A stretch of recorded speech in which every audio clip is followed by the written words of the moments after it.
नमस्कार दोस्तों, welcome to M2 IQ academy. मैं हूं मनमीत।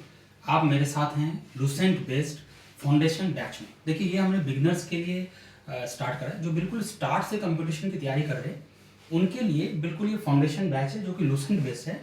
और NCERT के भी कुछ पॉइंट्स हमने इसके अंदर लिया हुआ है, मतलब दोनों को मिक्स करके NCERT और लूसेंट को मिक्स करके हमने ये फाउंडेशन बैच बनाया है। बेसिकली अभी हिस्ट्री चल रहा है, हिस्ट्री के अलावा भी जो बाकी के GS के पेपर्स हैं, उसके जो सब्जेक्ट्स हैं वो भी हम इसके अंदर लेंगे, उसके भी क्लासेस होंगे।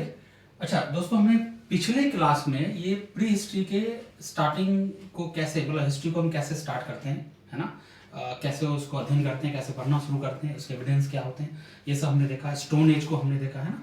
अब उससे थोड़ा सा आगे बढ़ते हैं। स्टोन एज के बाद जो एज आती है उसको बोलते हैं चारकोलैथिक एज। देखिए, हमने स्टोन एज को लैथिक एज बोलते हैं, लास्ट क्लास में आपको समझाया था। अब जो चारकोलैथिक एज है, पहले इसको समझते हैं। चारकोलैथिक एज क्या होता है? चारकोलैथिक एज का मतलब ये होता है कि लैथिक मतलब स्टोन, तो आपको पहले ही समझाया था। चारको का मतलब होता है कॉपर। देखिए, इस टाइम तक आते आते समवेयर अराउंड 5000 BC, है ना, 5000 BC के आसपास लोगों ने स्टोन को यूज करना समझना, कॉपर को यूज करना समझना शुरू कर दिया था, राइट। तो जब कॉपर और स्टोन साथ में यूज हुए, है ना, जब कॉपर और स्टोन साथ में यूज हुए, कॉपर प्लस स्टोन जब साथ में यूज हुए, तो उसको हम लोग बोलते हैं क्या? चारकोलैथिक एज, है ना। जब स्टोन पीरियड तो चल ही रहा था, प्रीवियस क्लासेस में आपने देखा होगा, स्टोन एज चल रहा था, है ना, स्टोन की यूजेस कैसे हो रही थी वो आपने देखा था। फिर जब कॉपर भी यूज होना शुरू हो गया, तो स्टोन एंड कॉपर जब दोनों साथ में यूज होने लगे, तो उस पीरियड को हम लोग कहते हैं क्या? चारकोलैथिक एज। मैं आपको बता दूं, चारकोलैथिक एज जो है वो जो आयरन एज है आपका, उससे पहले का पीरियड है। जब आयरन का फाइंडिंग हो जाएगा तो उसके बाद हम फिर उसको क्या बोलेंगे? आयरन एज बोलेंगे। चलो हम तो आगे देखेंगे उसको। अभी देखिए चारकोलैथिक एज, तो होपफुली आप समझ गए कि आप चारकोलैथिक क्या होता है। कॉपर प्लस स्टोन जब साथ में यूज होना शुरू हुआ तो उसको बोलते हैं चारकोलैथिक एज। अब देखिए, चारकोलैथिक एज तीन पार्ट्स में डिवाइडेड है। आसान तरीके से उसको पढ़ने के लिए 3 पार्ट में डिवाइड किया गया है, ठीक है। पहला जो पार्ट है वो है प्री हड़प्पन। अब हड़प्पन क्या है? देखिए, हड़प्पन यानी कि सिंधु घाटी सभ्यता, इंडस वैली सिविलाइजेशन। आप में से बहुत सारे लोगों ने इसके बारे में पढ़ा ही होगा, है ना, कि सिंधु घाटी सभ्यता के बारे में। तो सिंधु घाटी सभ्यता जब स्टार्ट हुई, उससे पहले के जो लोग थे, या उससे पहले के जो लोगों की जीवन, मतलब जीने का जो तरीका था, उसके बारे में जो अध्ययन करते हैं उसको बोलते हैं pre Harappan age, right. Harappan age के यानी कि सिंधु घाटी सभ्यता वाली जो एज है, जो टाइम फ्रेम है, जो पीरियड है, उसके स्टार्ट होने से पहले की चीज है, ठीक है। तो मोटा मोटी इसको कहते हैं कितना? 3500 से 2500 BC के पास, मतलब लगभग 1000 साल का ये टाइम फ्रेम है। 3500 से मतलब 3500 टू 2500 BC तक का जो पीरियड है उसको क्या बोलते हैं? Pre Harappan age. उसके बाद आता है आपका हड़प्पन एज। देखिए, जनरली जो कॉमन थॉट है, वैसे तो अलग अलग जो राइटर्स हैं या जो फाइंडिंग्स आ रहे हैं, है ना, आर्कियोलॉजिस्ट अलग अलग जो एविडेंस पा रहे हैं, उसके हिसाब से हर किसी का अलग अलग मत है। मगर जो सबसे ज्यादा कॉमन मत है वो यही है कि लगभग 2500 से लगभग 1750 BC तक आपका क्या था, मतलब उसके बीच में मेन जो हड़प्पन एज था, मेन जो सिंधु घाटी सभ्यता थी, इंडस वैली सिविलाइजेशन, वो ये थी। तो इसको बोलते हैं हड़प्पन एज, राइट। उसके बाद पोस्ट हड़प्पन, पोस्ट मतलब बाद, किसी भी चीज में अगर पोस्ट लगे तो आप समझिए उसके बाद वाला, ठीक है। तो पोस्ट हड़प्पन एज कितने में था? ये 2000 से लगभग 1000 BC के बीच में क्या था? पोस्ट हड़प्पन एज था। तो चारकोलैथिक जो पीरियड है उसको फर्दर कितने पार्ट में डिवाइड किया गया है? 3 पार्ट में। हमेशा ध्यान रखिए, चारकोलैथिक मतलब जिस टाइम इंसानों ने कॉपर प्लस स्टोन को यूज करना शुरू कर दिया था, उसको हम लोग बोलते हैं चारकोलैथिक एज, राइट। चारकोलैथिक एज को फर्दर 3 पार्ट में डिवाइड कर दिया, उसको थोड़ा हम आगे देखेंगे अभी, है ना। अच्छा, इससे रिलेटेड जो एग्जाम पॉइंट ऑफ व्यू है वो क्या है? इससे रिलेटेड साइट्स पूछते हैं जनरली। देखिए, इसमें आप देखेंगे तो जो इंपॉर्टेंट साइट है ना, जो इस टाइम फ्रेम में चारकोलैथिक एज में जो इंपॉर्टेंट साइट्स हैं, वो एक एग्जांपल तो लिया है अफगानिस्तान से, है ना। ये अफगानिस्तान का है, बलूचिस्तान, पंजाब, ये बलूचिस्तान और पंजाब वाला जो पाक का एरिया है उसमें भी मिलता है, और अफगानिस्तान में ये वाला एरिया में मिलता है ना। इसको याद जरूर रखिए। इंडिया में हरियाणा और हरियाणा के बाद राजस्थान में कालीबंगा। ये सबसे ज़्यादा जो एविडेंस आपको प्री हड़प्पन एज का मिलेगा वो इसके अंदर मिलेगा। तो ये आपको याद रखना पड़ेगा क्योंकि क्वेश्चंस इससे डायरेक्टली आते हैं और क्वेश्चन आपको यही पूछेगा है ना कि साइट्स के बारे में जानकारी दे दो, पीरियड के बारे में जानकारी दे दो, ये है ना कि टाइम फ्रेम क्या था उसका, उसके बारे में आपको जानकारी मिलेगा। जैसे कि कॉपर का इस्तेमाल या कॉपर के बारे में लोगों को जानकारी कब हुई है ना, इंसानों को पता चला कॉपर के बारे में, तो लगभग 5000 BC के आसपास कॉपर के बारे में जानकारी मिली। ठीक है, अब इससे आगे बढ़ते हैं प्री हड़प्पन एज।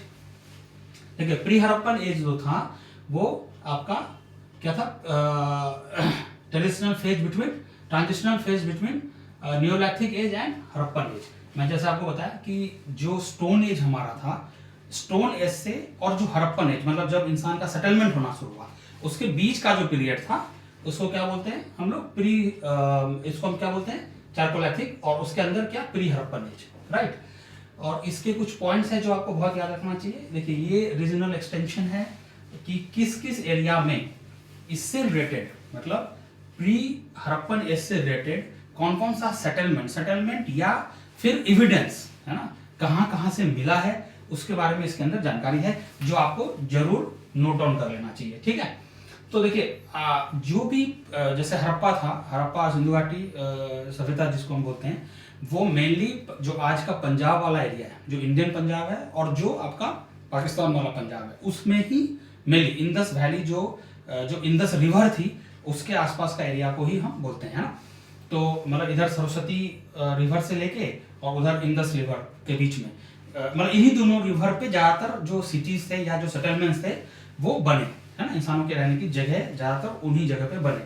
तो ज्यादातर जो हमें एविडेंस मिलता है वो इन्हीं जगहों पे मिलता है। स्पेशली अब ज्यादातर जो साइट्स हैं वो आपको पाकिस्तान में ही मिलता है, जो आज का पाकिस्तान है और जो पंजाब एरिया है उसमें। कुछ साइट्स आपको अफगानिस्तान में भी मिलता है। तो ये अफगानिस्तान का ये साइट है जो क्या है आपका प्री हड़प्पन एज का है, राइट। उसके बाद पाकिस्तान में बलूचिस्तान में मिलता है, फिर सॉदर्न बलूचिस्तान में मिलता है, फिर पंजाब पाकिस्तान में और सिंध पाकिस्तान में, हरियाणा और राजस्थान में। इंडिया वाला जो आज का पार्ट है उसमें एक वनवाली है और राखी गढ़ी है जो कि आपका हरियाणा में है ना। और कालीबंगा जो सबसे ज़्यादा इंपॉर्टेंट है वो आपका क्या है राजस्थान में है। या कालीबंगा को हम लोग कई बार पढ़ेंगे आगे चल के भी, तो ये बहुत इंपॉर्टेंट है, तो इसके इन्फॉर्मेशन को आप लोग नोट डाउन कर लीजिए, राइट। उसके बाद इसके आगे चलते हैं। देखिए इस तरह के जो इम्प्लीमेंट्स थे मतलब कि जो हथियार थे या आप यूं कहिए कि बर्तन वो यूज होता था है ना, इंस्ट्रूमेंट्स जो यूज होता था प्री हिस्ट्री एज में है ना, प्री हड़प्पन जो टाइम है उसमें ये इस तरह के इम्प्लीमेंट्स यूज होते थे जो लंबे और दोनों तरफ से शार्प होते थे है ना। कुछ स्टोन के मतलब स्ट्रक्चर्स भी मिले हैं, जैसे ये आप देखिए इसके ऊपर अभी फाइंडिंग ही चल रहा है कि ये प्रॉपर सेटलमेंट थी कि क्या थी, अभी क्लियरिटी नहीं है इसके ऊपर, बट इस तरह के स्टोन स्ट्रक्चर मिले हैं और होपफुली ये देख के ऐसा ही लगता है कि जैसे यहाँ पे लोग रह रहे होंगे या सेटल मतलब बारिश में या फिर धूप में और बचने के लिए किसी वजह से मतलब इसके अंदर वो रहते होंगे, ऐसा कुछ ऐसा लगता है। और कंप्लीट स्ट्रक्चर नहीं है बट इस तरह का स्ट्रक्चर मिला है, राइट।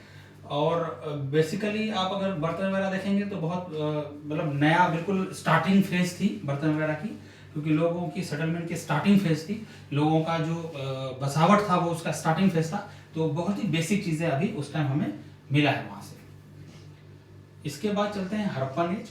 हड़प्पन एज को हम लोग काफ़ी डिटेल में पढ़ेंगे बट बेसिक थोड़ा सा यहाँ समझ लेते हैं कि हड़प्पन एज तो देखिए हमें पता ही है कि हड़प्पन एज जिसको हम लोग क्या बोलते हैं इंडस वैली सिविलाइजेशन बोलते हैं या फिर उसको सिंधु घाटी सभ्यता भी बोलते हैं, और बहुत सारे राइटर्स उसको सरस्वती सिविलाइजेशन भी बोलते हैं, क्योंकि जो सरस्वती रिवर थी उसके आसपास में बहुत ज़्यादा बसावट मिले हैं, सेटलमेंट्स मिले हैं। तो आज के फाइंडिंग्स में धीरे धीरे और भी फाइंड हो रहा है तो वो मिले हैं, तो इसीलिए इसको सरस्वती सिविलाइजेशन भी बोलते हैं, ठीक है।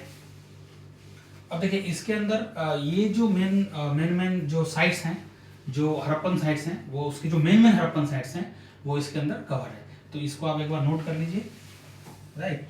ये एग्जाम पॉइंट ऑफ व्यू से डायरेक्ट क्वेश्चन आती है इसके ऊपर कि इंडिया किसी साइट के बारे में बोल देगा कि भाई यहाँ से ये वाला जो साइट है वो किससे रिलेवेंट है, मतलब किस काल से रिलेवेंट है, राइट। तो इसलिए ये इंपॉर्टेंट है, इसको एक बार नोट कर लीजिए। चलिए उसके बाद इसके आगे बढ़ते हैं, पोस्ट हड़प्पन एज। अब देखिए, एक तो हो गया प्री हड़प्पन, फिर हो गया हड़प्पन, और अब आ गया post Harappan. Post Harappan age क्या था? तो पोस्ट हड़प्पन एज जब हड़प्पन सिविलाइजेशन का डिक्लाइन हुआ, मतलब जब जैसे कि जो फेमस थ्योरी है कि भाई आर्यंस आ गए हैं, या फिर जैसे कि सिंधु नदी में बाढ़ आ गई, उससे डिस्ट्रॉय हो गया।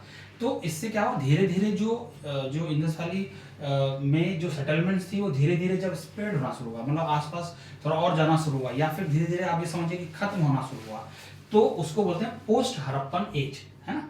पीक पे जब था तो ऑब्वियसली वहाँ सेटलमेंट काफ़ी अच्छी रही होगी, सारी चीज़ें काफ़ी बढ़िया होगी। फिर धीरे धीरे उसके अंदर डिक्लाइन रहा। कोई चीज़ देखिए धीरे धीरे शुरुआत होती है तो धीरे धीरे होती है, फिर एक पीक टाइम आती है कि वो चलता है काफ़ी इस टाइम फ्रेम में, फिर उसके बाद फिर वो डिक्लाइन होता है धीरे धीरे, और फिर दूसरा नया सेटलमेंट या नया सिविलाइजेशन आता है। तो जो पोस्ट हड़प्पन एज था वो लगभग 2000 से 1000 बीसी के आसपास माना जाता है कि ये पोस्ट हड़प्पन एज में काउंट होती है, मतलब इस टाइम हड़प्पन सिविलाइजेशन डिक्लाइन होना शुरू हो गया था, ठीक है। तो क्या हुआ जब हड़प्पन सिविलाइजेशन जब डिक्लाइन हुआ, तो पहली बात तो ये हुआ कि भाई जो वैदिक सिविलाइजेशन है, जो वैदिक सिविलाइजेशन है वो उसका चालू हुआ। वैदिक मतलब जो आर्य लोगों का माना जाता है कि जिनसे स्टार्ट हुई है, ठीक है, वैदिक सिविलाइजेशन हुआ। दूसरा क्या चीज हुआ कि वेरियस रीजनल, है ना, वेरियस रीजनल कल्चर स्टार्ट हो गया, है ना। वेरियस रीजनल कल्चर्स क्या हुआ, स्टार्ट हुआ, और वो अलग अलग छोटे छोटे कल्चरल सेटलमेंट्स स्टार्ट हुए, राइट, जो कि थोड़ा बहुत डिफर करता था हड़प्पन सिविलाइजेशन से। हड़प्पन से थोड़ा डिफर होता था, और आज का जो मतलब उसके बाद के जो सिविलाइजेशंस हुए हैं उससे थोड़ा मैच करता है, मतलब दोनों का मिक्सचर वाला पार्ट, ये तो डिक्लाइन कर रहा है और जो नया वाला बन रहा है उससे थोड़ा मैच करता हुआ। तो कुछ अलग अलग जगहों पर छोटे छोटे सेटलमेंट्स थोड़े अलग अलग टाइप के बने, थोड़े थोड़े उनके बीच में आपस में डिफरेंस होते थे, राइट। तो ये मेजर रीजनल क्या है सेटलमेंट्स या फिर कल्चर स्टार्ट हुए, है ना। तो इसको देखिए, ये बहुत इंपॉर्टेंट है, और ये डायरेक्ट क्वेश्चन इसके अंदर से आता है आपको। जैसे कि साउथ ईस्टर्न राजस्थान में, है ना, अहर और बानस कल्चर स्टार्ट हुआ, जो कि 2100 से करीब करीब 1500 बीसी के आसपास चला, और ये जो जगह है वो कहाँ था, उदयपुर में, है ना, बानस वैली उदयपुर, ठीक है, ये हुआ आपका। फिर वेस्टर्न मध्य प्रदेश में भी एक कल्चर स्टार्ट हुआ, कहाँ, उज्जैन के आसपास, है ना। काली सिंध है, उनके बैंक ऑफ काली सिंध, मतलब काली सिंध एक रिवर है, उसके बैंक पे ये स्टार्ट हुआ, ठीक है, ठीक है। उसके बाद आपका नर्मदा रिवर वैली में, तो ये तो काफ़ी इंपॉर्टेंट साइट आपको पता ही है, ये तो प्री हिस्ट्री से भी और अभी प्री हिस्ट्री के बाद भी इसके बहुत सारे मतलब इंपॉर्टेंस हैं। जो नर्मदा रिवर वैली है, यहाँ पे सेटलमेंट अलग अलग टाइम में अलग अलग तरह के सेटलमेंट्स होते रहे हैं यहाँ पे, क्योंकि इसके बहुत सारे एविडेंस यहाँ पे हमें मिलता है। तो एक तो सेटलमेंट यहाँ पे हुआ, फिर वेस्टर्न महाराष्ट्र में भी हुआ, है ना, वेस्टर्न महाराष्ट्र में भी हुआ, तो इसको भी नोट कर लीजिए। फिर वेस्टर्न गुजरात में भी हुआ, गुजरात में भी एक सेटलमेंट हुआ, है ना, जूनागढ़ के आसपास। उसके बाद वेस्टर्न बिहार में भी हुआ, कहाँ पे, सारण डिस्ट्रिक्ट में, है ना, वेस्टर्न बिहार में भी हुआ, सारण डिस्ट्रिक्ट में। देखिए बीपीएससी में ये क्वेश्चन कई बार पूछा है, बीपीएससी में ये क्वेश्चन आ चुका है, ये वाला क्वेश्चन ना, कि जो पोस्ट हड़प्पन सिविलाइजेशन था या उसके डिक्लाइन में, हड़प्पन सिविलाइजेशन के डिक्लाइन में जो छोटे जो आपके रीजनल जो कल्चर्स डेवलपमेंट हुआ, उसमें बिहार में कौन सा हुआ। तो ये आपका बीपीएससी में डायरेक्ट ये क्वेश्चन आया हुआ है, तो इसको नोट कर लीजिए एक बार, ये बहुत ही important exam point of view से काफी इंपॉर्टेंट क्वेश्चन है, ठीक है। इसके बाद चलते हैं, आगे बढ़ते हैं थोड़ा सा। अब आते हैं आयरन एज में। देखिए चारकोलिथिक एज यानी कि स्टोन एज और कॉपर एज जब निपट गया, जब वो पुराना पड़ गया, और फिर इंसानों ने लोहे का खोज किया। देखिए लोहे का खोज के साथ साथ क्या हुआ, इंसानों में सबसे ज्यादा एकदम स्पीड डेवलपमेंट हुआ, राइट। तो ये लगभग 1000 बीसी में इंसानों ने लोहे को यूज करना सीख लिया। और ये वही पीरियड है जब आर्य लोग इंडिया में आए थे, है ना। लगभग यही टाइम माना जाता है आर्यों का मेन रूप से इंडिया में आने का, है ना। उससे थोड़ा आगे पीछे होगा, लेकिन जो एक कॉमन थॉट है वो लगभग यही माना जाता है कि लगभग 1500 ईस्वी के आसपास आर्यों का आना हुआ होगा, क्योंकि तभी हड़प्पन सिविलाइजेशन का बिल्कुल एकदम डिक्लाइन फेज चल रहा था, ठीक है। तो उस टाइम क्या था कि आर्यों का आगमन हुआ था। तो आयरन एज आर्यों के टाइम में ही डिस्कवर हुआ, मतलब स्पेशली उसको यूज करना शुरू किया लोगों ने। और इससे जब अलग चीजें बनने लगी, जैसे कि रथ का आविष्कार कह रहे हैं कि सबसे पहले आर्यों के पास ही रथ था। तो मतलब क्योंकि व्हील्स का डिस्कवरी और फिर रथ जैसा पूरा बनाना, उससे युद्ध करना आसान होता था। फिर जो उनके औजार थे, है ना, वो लोहे के बनने लगे। फिर खेती करने के लिए जो आर्य थे वो खेती करते थे मेनली, तो उसके लिए हम लोग अभी पढ़ेंगे, इंडस वैली सिविलाइजेशन में जाएंगे तो उसको भी पढ़ेंगे। तो ये आयरन एज का जो पीरियड है वो लगभग 1000 से 500 बीसी तक माना जाता है। और आयरन एज को भी फर्दर 3 पार्ट में डिवाइड किया गया है। एक तो है फर्स्ट पार्ट, फर्स्ट एज है वो क्या है 1300 से लगभग 1000 बीसी। फिर लगभग सेकेंड एज जो है आपका, सेकेंड पार्ट जो है वो 1000 से 800 बीसी। और फिर थर्ड सब कैटेगरी है वो क्या 800 टू 500 बीसी, ठीक है।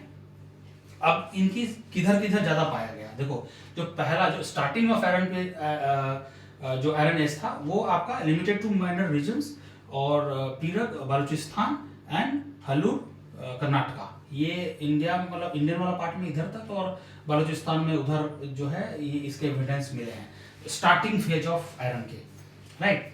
और फिर मिड में आके क्या हुआ कि कंप्लीट गंगेटिक रीजन में जो गंगा वाला प्लेन है, सरस्वती और गंगा बीच में जो यमुना और ये वाला जो प्लेन है, उसके अंदर भी फिर एविडेंस मिलना शुरू हुआ कब 1000 से लगभग 800 बीसी के आसपास। फिर उसके बाद 800 बीसी के बाद लगभग मेजर रीजन ऑफ इंडिया, मतलब ऑलमोस्ट कंप्लीट रीजन, मतलब इंडिया में कंप्लीट सब कॉन्टिनेंट में आपको मिलना शुरू हो गया।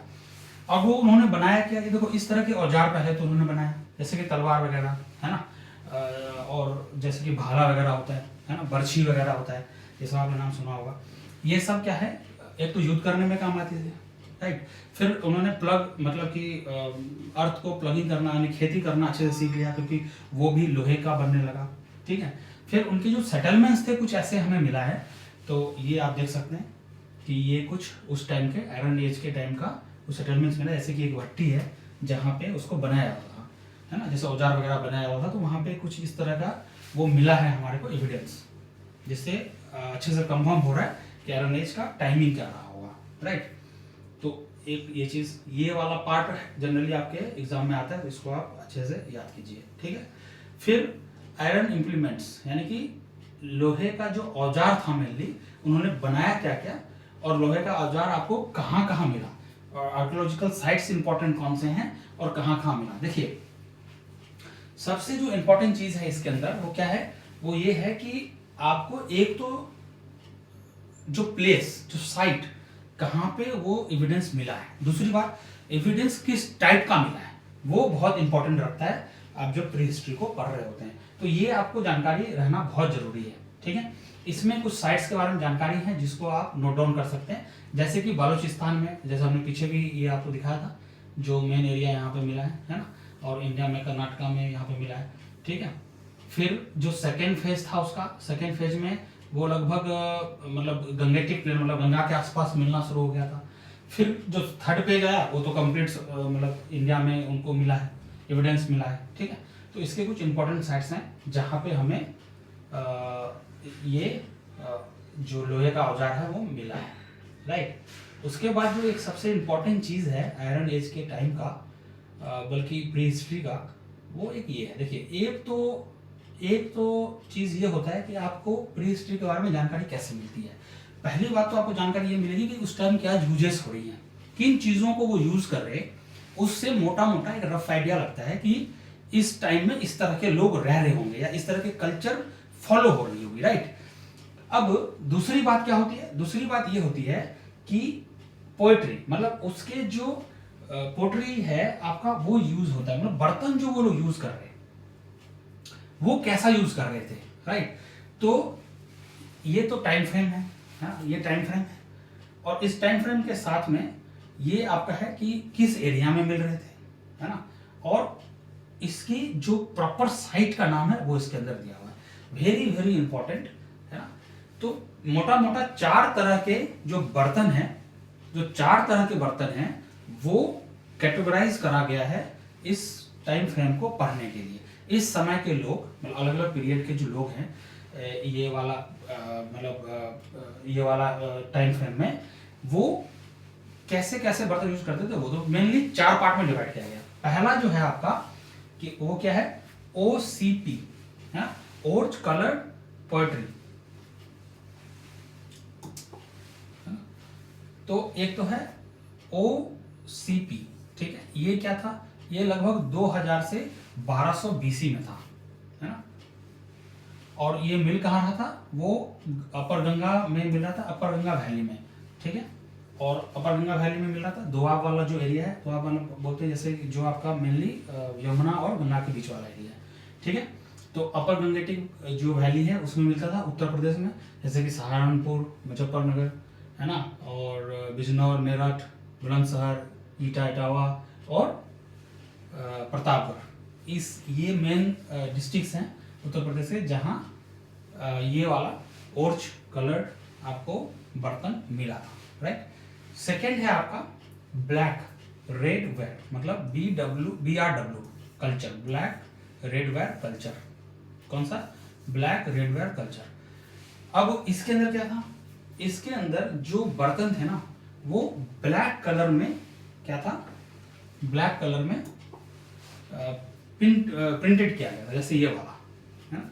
एक तो पहला वाला देखिए ओर्च वाला, ओर्च कलर तो ये था कि ये इस तरह का दिखता था, है ना, जिसमें डिजाइन थे मगर कलर ब्लैक नहीं था, वो थोड़े अलग कलर थे, मतलब थोड़ा रेडिश टाइप का कलर था, मगर इसकी जो डिजाइन थे वो कर्व टाइप का बना हुआ था, ऐसा होता था, ठीक है। फिर जब ये आपका ब्लैक रेड वेयर आया तो ये ऐसा दिखने लगा, मतलब इसमें बिल्कुल ब्लैक और मतलब जो मिट्टी के बर्तन होते हैं उसको पकाने के बाद उसके बाद ब्लैक किस का ये डिजाइन करी होती थी, ठीक है। फिर तीसरा आया आपका painted ware, painted grey ware, तो PGW कल्चर बोलते हैं इसको।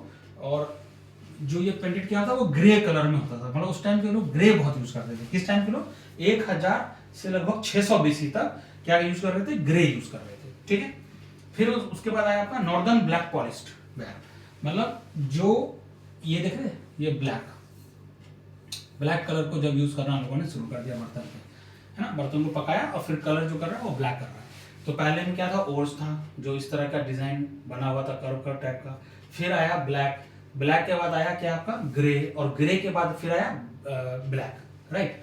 तो और ब्लैक कौन सा हुआ, तो वो पॉलिश्ड ब्लैक आया, ये बिल्कुल पॉलिश किया हुआ है, मतलब इसके अंदर डिजाइन कम है, सीधा सीधा पॉलिश किया हुआ है और चमक लाया हुआ है इसके अंदर, पर इसके अंदर क्या है, डिजाइन किया हुआ है, ठीक है।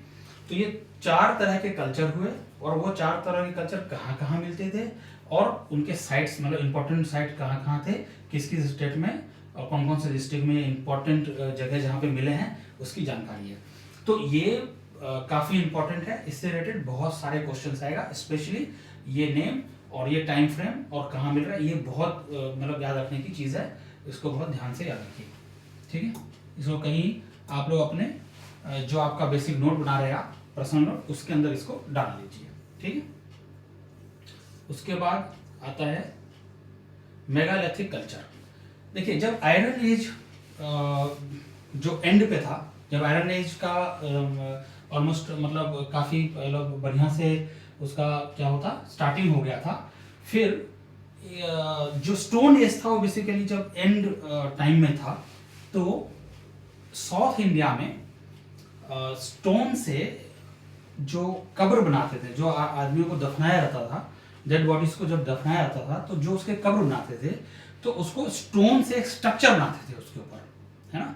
और मल्टी लेयर, कई बार तो मल्टी लेयर के स्ट्रक्चर्स होते थे, कई बार तो सिंगल पिलर जैसा होता था, कई बार मल्टी लेयर होता था, है ना, कई बार गोल गुंबद जैसा होता था। तो इस तरह के जो स्टोन से जो ग्रेवयार्ड बनाई जाती थी उसको क्या बोलते थे, मेगालिथिक कल्चर बोला गया। वो जो कल्चर बेसिकली साउथ इंडिया में सबसे ज्यादा पाया गया है, तो उसको क्या बोलते थे, मेगालिथिक कल्चर, राइट। और मतलब आप इससे ही समझ सकते हैं मेगा, देखिए इस वर्ड से ही आप आराम से समझ सकते हैं इसको। मेगा पहला वर्ड तो क्या है मेगा, फिर उसके बाद क्या है लैथिक। मेगा मतलब ज्यादा है ना, मेगा मतलब क्या ज्यादा, और लैथिक मतलब स्टोन। ये तो हमने पहले भी करा हुआ है ना। लैथिक मतलब क्या स्टोन, और मेगा मतलब बिग, राइट। मेगा मतलब बिग और लैथिक मतलब स्टोन, यानी कि मेगा लैथिक यानी कि बड़ा सा स्टोन का जो स्ट्रक्चर होगा उसकी जो फाइंडिंग जहां जहां हुई उस टाइम पीरियड को बोला गया क्या मेगालिथिक कल्चर। ठीक है, मेनली ये साउथ इंडिया में पाया गया और मतलब पाया जाता है। और ये साइट्स का कुछ एग्जांपल्स हैं आपका, जैसे कि आंध्र प्रदेश में गुंटूर डिस्ट्रिक्ट में पाया गया है ना, उसके बाद कुरनूल डिस्ट्रिक्ट में पाया गया है ना, और अनंतपुर डिस्ट्रिक्ट में पाया गया, फिर कर्नाटका में पाया गया। कर्नाटका में कई ये जो 3-4 जगह कर्नाटका में पाया गया, फिर केरला में भी ये पाया गया है ना, और तमिलनाडु में भी पाया गया। सबसे ज़्यादा साइट्स तो तमिलनाडु में ही मिला है, तो ये आप देख रहे हैं, इसको नोट कर लीजिए, तमिलनाडु में पाया गया। तो ये साइट्स बेसिकली हमें पाया गया क्या मेगालिथिक का। और स्ट्रक्चर्स कैसे होते थे, कई बार तो देखिए ऐसे मल्टी लेयर होता था, जैसे ये ग्रेवयार्ड है तो इसके अंदर मल्टी लेयर्स हैं। ठीक है, यहाँ मान लीजिए ग्रेवयार्ड है मेन वाला, इसके ऊपर मल्टी लेयर है। कई बार मान लीजिए ये वाला ग्रेवयार्ड है तो इसके ऊपर ऐसा स्ट्रक्चर भी आता था, और कई बार तो मान लीजिए ये वाला ग्रेवयार्ड है तो सीधा सीधा ऐसा स्ट्रक्चर भी आता था, है ना, ऐसा पिलर जैसा भी सीधा सीधा स्ट्रक्चर भी आता था। तो इस तरह के स्ट्रक्चर्स हमें, और वो भी काफी ह्यूज लेवल में, काफी बड़े लेवल में, ये स्टोन से मिला हुआ है। तो इसीलिए इसको क्या बोलते हैं मेगालिथिक कल्चर बोलते हैं। ठीक है, और इसके बाद हम लोग चलते हैं कुछ आज के इंपॉर्टेंट क्वेश्चंस में।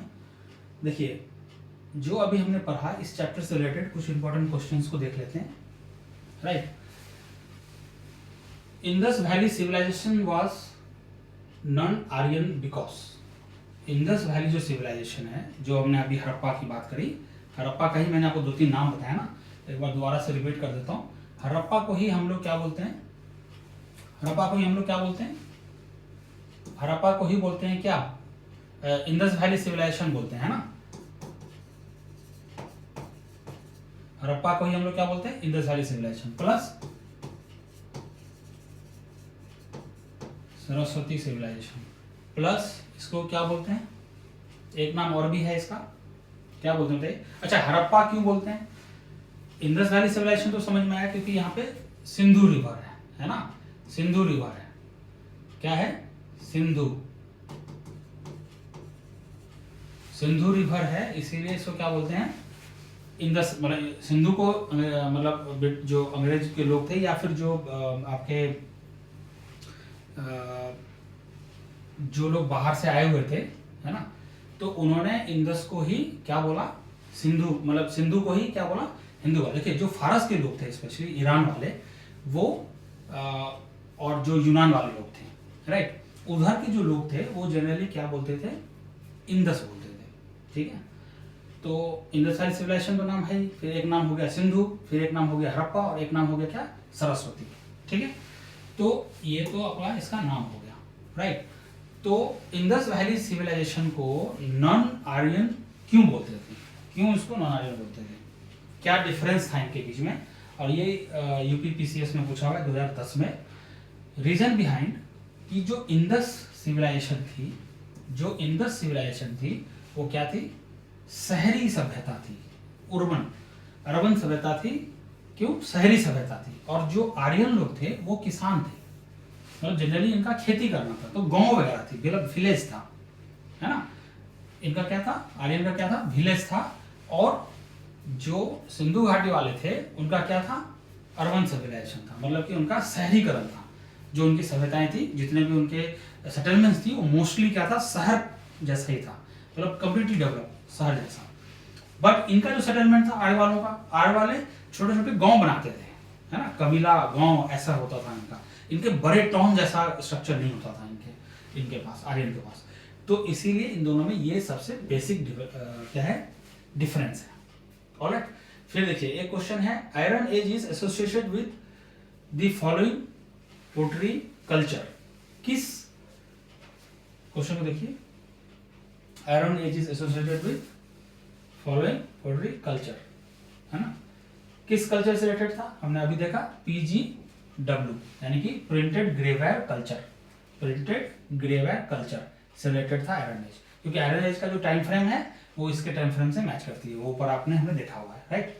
फिर एक और इंपॉर्टेंट क्वेश्चन, इस तरह का क्वेश्चन एक और आता है, in South India the iron age is characterised by megalithic burials, which of the following is a type of megalithic monument consisting of a single upright stone, single upright stone, यानी कि south India में iron age में, है ना, जो dead bodies को दफन करी जाती थी उस जगह को कवर करने के लिए कौन सा सिंगल अपराइट स्टोन, मतलब एक ही स्टोन सिंगल अपराइट, मतलब ऊपर की तरफ सिंगल अपराइट स्टोन, जैसे कि ये मान लीजिए एक ग्रेव है तो एक सिंगल स्टोन ऐसे करके स्टैंड किया जाए, ऐसे ये ग्रेव हुआ ना तो इसके ऊपर एक ऐसे सिंगल स्टोन, तो ये जो किया जाता था उसको क्या कहते थे, राइट, उस टाइप को क्या बोलते थे, ये देखिए आंसर है मनहीर, ठीक है, इसको क्या बोलते थे, मनहीर। ये बहुत इंपॉर्टेंट है और मतलब इस तरह के क्वेश्चंस आता है, ये सैंपल आपको जस्ट दिया है सो दैट कि आप इसको समझ पाओ और आपको ये आइडिया लगे कि किस तरह के क्वेश्चंस एग्जाम्स में आते हैं, ठीक है दोस्तों। फिर नेक्स्ट क्लास में मिलते हैं, इसके आगे हम लोग देखेंगे अब इंडस वैली सिविलाइजेशन यानी कि सिंधु घाटी सभ्यता को हम लोग पढ़ेंगे। Thank you so much.